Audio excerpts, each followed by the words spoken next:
Bonjour à tous et bienvenue dans cette nouvelle vidéo dans laquelle je voudrais vous présenter les principales caractéristiques des tablettes graphiques. Pour éviter de faire une vidéo trop longue, j'ai décidé de séparer le sujet en deux parties. Aujourd'hui, je vais vous présenter les caractéristiques d'affichage des tablettes à écran et dans ma prochaine vidéo, je parlerai du tactile. Alors que vous ayez déjà une tablette ou que vous soyez à la recherche d'informations pour en acheter une plus tard, dans les deux cas, il est intéressant de comprendre quelles sont les caractéristiques données par les vendeurs. Pour me servir de base sur cette vidéo, j'ai choisi différentes tablettes à écran parmi les principales marques sur le marché. Pour chaque marque, j'ai choisi au minimum 5 tablettes et j'ai relevé toutes les caractéristiques techniques qui concernent l'affichage. Les 4 principales marques sur le marché sont les suivantes: Wacom, XP Pen, Gaomon et Huion. Je vous laisse un lien dans la description pour retrouver toutes les données que j'ai relevées pour chacune des tablettes.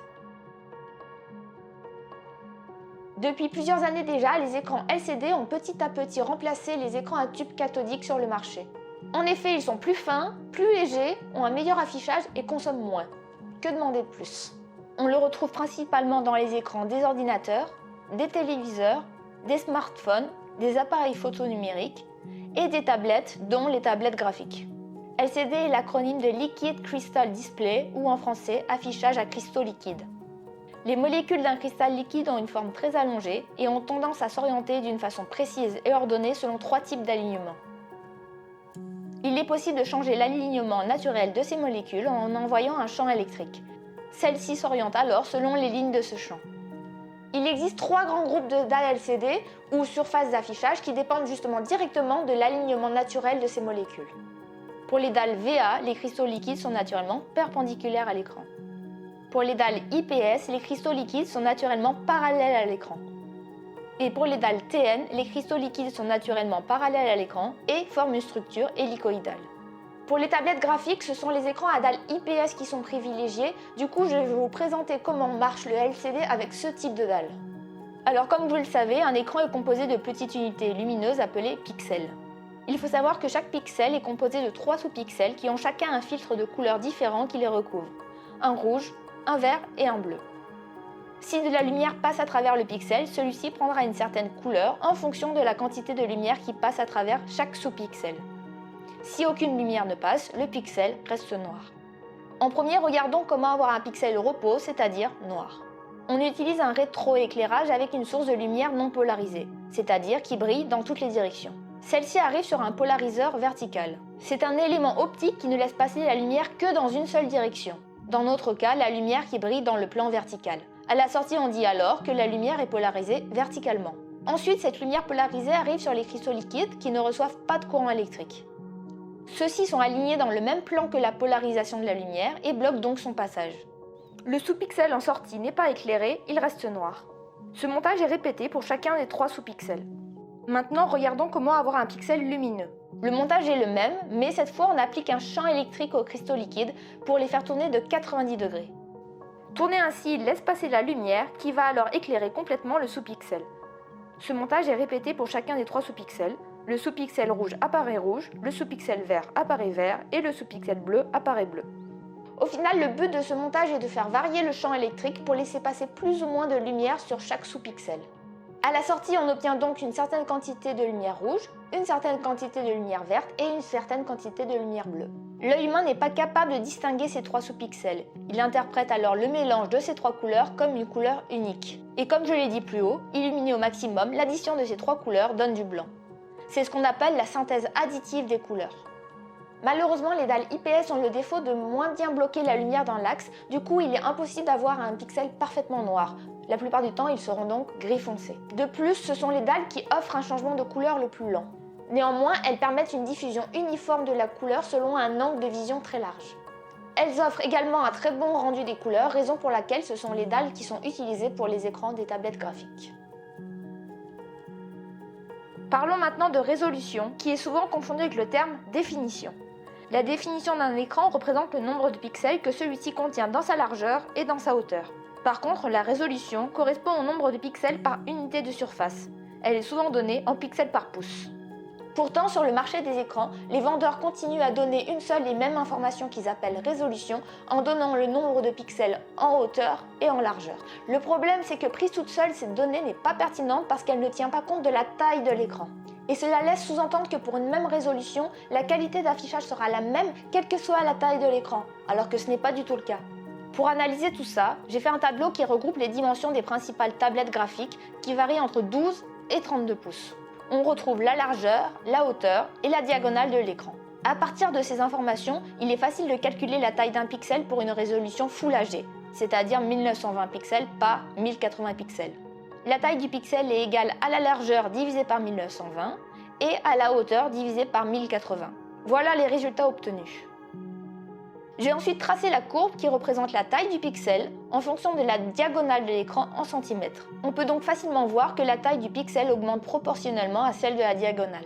Maintenant, comparons la taille d'un pixel pour la plus petite et la plus grande tablette. Pour celle de 32 pouces, le pixel a un côté 2,6 fois plus grand que pour celle de 12 pouces.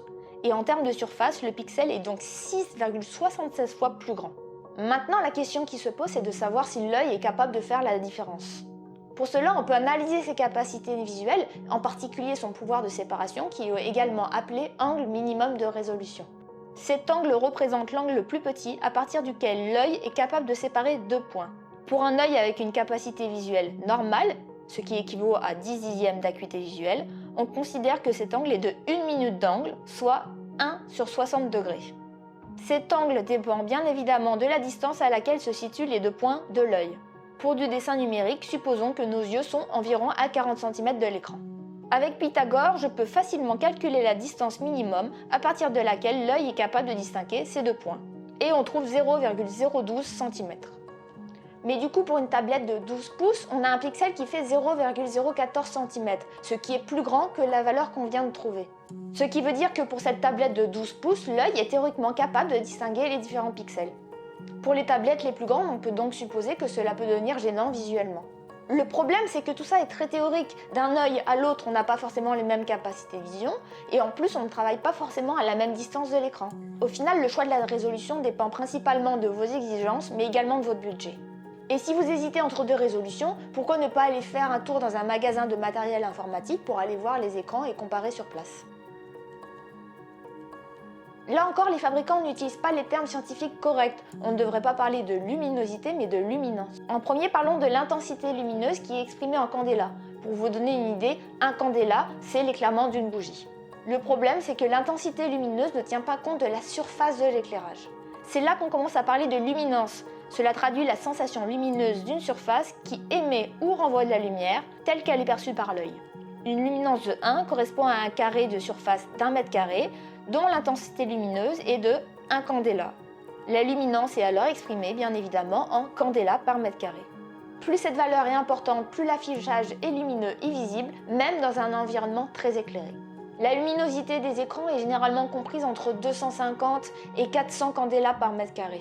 Cependant, il est difficile de départager deux écrans simplement avec cette valeur. De plus, la tablette graphique est utilisée principalement en intérieur, donc dans un environnement peu éclairé, on ne lui demandera pas d'avoir la même luminosité qu'un téléphone portable par exemple. C'est pourquoi sur le marché, la luminosité des tablettes graphiques varie généralement entre 200 et 300 candela par mètre carré.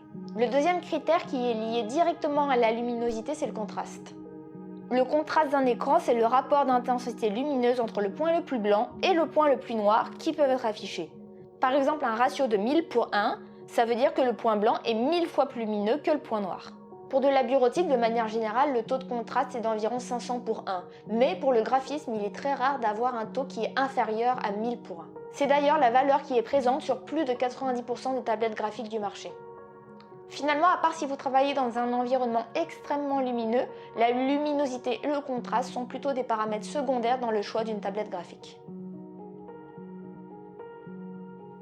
L'angle de vision, c'est l'angle maximum au-delà duquel l'image se dégrade. Au-delà de cet angle, il y a une forte chute du contraste et de la fidélité des couleurs. L'angle de vision d'un écran est indiqué par deux valeurs exprimées en degrés. On a donc l'angle de vision horizontal et l'angle de vision vertical. Néanmoins, ces valeurs sont à prendre avec beaucoup de précautions pour plusieurs raisons. À la base, un champ de vision très large est recherché quand il y a des personnes qui regardent l'écran de côté, c'est-à-dire par exemple pour les télévisions quand il y a plusieurs spectateurs, ce qui n'est pas du tout le cas pour une tablette graphique. Les meilleures tablettes indiquent un angle de 178 degrés à l'horizontale et à la verticale. Le problème, c'est que les normes ne sont pas très claires et elles n'imposent pas un seuil de contraste. Du coup, les calculs ne sont pas forcément faits avec les mêmes valeurs de seuil, ce qui peut donner des résultats différents d'un fabricant à l'autre.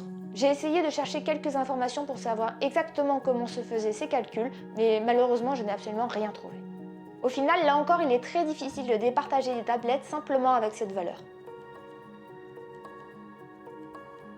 Maintenant, passons au sujet le plus intéressant mais également le plus complexe. Et pour ça, voici quelques notions importantes à connaître. En premier, le gamut, ou espace de couleurs, correspond à une gamme définie d'espaces de couleurs. Par exemple, le gamut d'un écran, c'est l'ensemble des couleurs que peut restituer cet écran. L'espace le plus grand qui existe et qui sert de norme, c'est l'ensemble des couleurs visibles par un œil humain. Voilà sa représentation pour une luminosité constante, qu'on appelle aussi diagramme de chromaticité. Pour obtenir ce diagramme, les scientifiques ont créé de nouvelles variables qui dépendent chacune de la quantité de vert, de rouge et de bleu pour chaque couleur. Je ne rentrerai pas dans les détails car cela demanderait des démonstrations mathématiques, ce qui n'est pas du tout le but de la vidéo. Néanmoins, je laisse un lien pour ceux que ça intéresse pour avoir plus d'informations sur le sujet. Pour la culture générale, on peut noter que l'œil est plus sensible à la couleur verte. C'est la raison pour laquelle sur le diagramme de chromaticité, la surface de vert est plus importante que la surface de rouge ou de bleu. Maintenant, il est important de comprendre quelle est la différence entre un modèle colorimétrique et un espace colorimétrique. Un modèle colorimétrique est un modèle mathématique qui définit les couleurs avec des nombres. Ce sont des modèles théoriques parce qu'ils ne tiennent pas compte des instruments qui sont utilisés. Il existe 3 grands modèles qui sont importants à connaître. En premier, on a le modèle CMN pour cyan, magenta et jaune. Dans ce modèle, chaque couleur est définie selon la quantité de cyan, de magenta et de jaune qui représentent les 3 couleurs primaires. Leur mélange en quantité égale donne du noir. C'est ce qu'on appelle la synthèse soustractive des couleurs. Ce modèle est utilisé pour les imprimantes, par exemple. Ensuite, on a le modèle TSL pour teinte, saturation et luminance. Cette fois, chaque couleur est définie selon sa teinte ou nuance, sa saturation, c'est-à-dire son niveau de pureté, et sa luminance ou luminosité. C'est le modèle de base pour les artistes amenés à faire de mélanges de couleurs sous forme d'encre ou de peinture. Enfin, on a le modèle RVB pour rouge, vert, bleu. Chaque couleur est définie selon sa quantité de rouge, de vert et de bleu qui représentent les 3 couleurs primaires. Le mélange de ces 3 couleurs pures donne du blanc. C'est ce qu'on appelle la synthèse additive des couleurs. C'est le modèle qui est utilisé pour les écrans car comme je l'ai dit plus haut, les pixels sont composés de 3 sous-pixels, rouge, vert et bleu. Dans la pratique, aucun appareil n'est capable de reproduire l'ensemble de ces couleurs, à commencer par les écrans. Du coup, les scientifiques ont décidé de créer des normes. Ainsi, dans le modèle colorimétrique rouge, vert, bleu, il existe plusieurs normes ou espaces de couleurs, qui sont par exemple sRVB, ou bien Adobe RVB, ou encore NTSC. Il est possible de représenter chacun de ces espaces dans le diagramme de chromaticité. Ils apparaissent alors sous forme de triangle et théoriquement, l'écran peut afficher toutes les couleurs présentes à l'intérieur. Malheureusement, les périphériques ne sont pas parfaits et ils ne peuvent pas reproduire toutes les couleurs présentes dans chacun des espaces. Du coup, le gamut d'un périphérique ressemblera en réalité à un polygone compris à l'intérieur de ces espaces. C'est la raison pour laquelle, pour un écran, la gamme de couleurs est définie selon un certain pourcentage de chaque espace colorimétrique.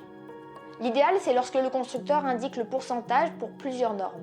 Prenons par exemple la tablette Innovator de chez XP Pen. Le constructeur indique les valeurs suivantes. 92% d'Adobe RVB, 88% de NTSC et 125% de sRVB. Concrètement, ça veut dire que l'écran peut afficher 92% des couleurs de l'espace Adobe RVB, 88% des couleurs de l'espace NTSC et 125% des couleurs de l'espace sRVB. Malheureusement, de nombreux constructeurs donnent la gamme de couleurs selon une seule norme. Cela rend donc assez difficile la comparaison des tablettes entre elles. Aujourd'hui sur le marché, la quasi-totalité des écrans indique 16,7 millions de couleurs affichables. Pour savoir d'où ça vient, revenons sur le modèle RVB. Dans ce modèle, chaque couleur est définie pour une certaine quantité de rouge, de vert et de bleu. Numériquement, la quantité de chaque couleur peut prendre une valeur comprise entre 0 et 255. 0 c'est l'absence de couleur et 255 c'est la couleur pure. Il y a donc 256 valeurs possibles pour chaque sous-pixel. 256 nuances de rouge, 256 nuances de vert et 256 nuances de bleu. Ce qui donne 256 x 256 x 256 nuances possibles, soit 16,7 millions de couleurs affichables. Sur le marché, j'ai également trouvé une tablette graphique qui indique 262 000 couleurs affichables, ce qui équivaut à 64 nuances de rouge, de vert et de bleu. Un autre modèle propose quant à lui 1,07 milliard de couleurs affichables. Cela équivaut à 1024 nuances de rouge, de vert et de bleu. Là encore, il est intéressant de comparer ces valeurs aux capacités visuelles d'un œil humain. Certains scientifiques estiment qu'un œil humain est capable de différencier jusqu'à 200 couleurs pour chaque couleur primaire, ce qui donne 200 x 200 x 200, donc 8 millions de couleurs visibles. Mais un œil humain n'est jamais parfait, on estime donc qu'en moyenne une personne voit 3 millions de couleurs. On est très loin des 16,7 millions de couleurs affichées par un écran. On peut donc se demander quel est l'intérêt d'afficher autant de couleurs si l'œil humain n'est pas capable de toutes les discerner.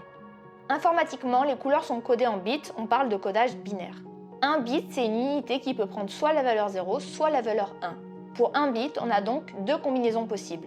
Passons à 2 bits. De la même façon, le premier bit peut prendre la valeur 0 ou 1, et le deuxième peut également prendre la valeur 0 ou 1. 2 bits peuvent donc prendre les valeurs 0, 0, ou bien 1, 1, ou 0, 1, ou alors 1, 0, ce qui donne 4 combinaisons possibles. Avec le même raisonnement, 3 bits peuvent donner 8 combinaisons différentes. Et ainsi de suite, on arrive à 7 bits qui peuvent donner 128 combinaisons différentes et 8 bits qui peuvent donner 256 combinaisons. Les fameuses 256 valeurs de rouge, de vert et de bleu.